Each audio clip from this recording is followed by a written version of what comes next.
My name is Russ Columbo, aka Durango OG.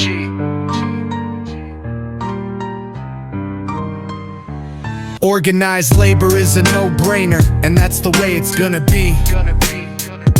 I made my great living early in Roofers Union Local 30. The money was great, but the work was always hard, hot and dirty. I joined the Roofers Union at age 18, right out of high school. A good sharp roofing knife was your number one tool. We started early and we're in a strip club by one. Working with my father was hard and not much fun. It didn't matter to him that I was his kid. I would always work harder or he would flip his lid. I started out working in Johnny Tretz's crew. There were days it was like a flippin' zoo. Johnny was a no-nonsense foreman and he gave dad beer. When you worked on that crew there was an element of fear. He loved me and I had my union book in no time at all. I started in July, and I got signed up in the fall. I didn't go through the program. Bel's dad was tight with Big John.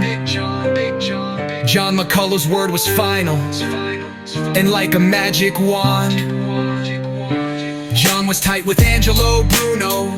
And we all remember that tragic day. My dad was in Great Efford prison, and I didn't know what to say. The feds wouldn't let 11 members give Big John a final farewell. Another screwed up story we all had to swallow and tell. But working in the 30, you were part of a big family. We were all as tight as brothers, and that's the way it had to be. My dad hated a rat, and that's what put him away. That bum should have been dumped into the bay. Some snitch put his name on a picture the state police took. The day they picked him up, my whole world shook. As they put the handcuffs on, he said, "Tell your mother I'll be alright."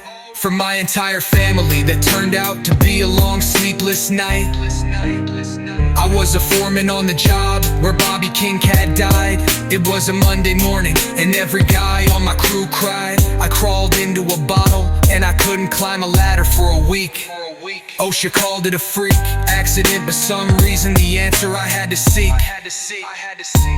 Bobby was overweight and there was a weak spot in the deck. It was a dark day in the union and like a toxic train wreck.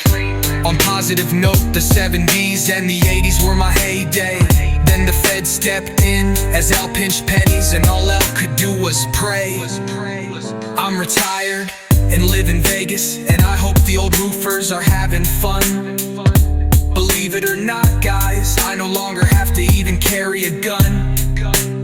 So if you ever make it to Sin City, don't hesitate to reach out, because we're still all family, and the bottom line, and that's all it's about.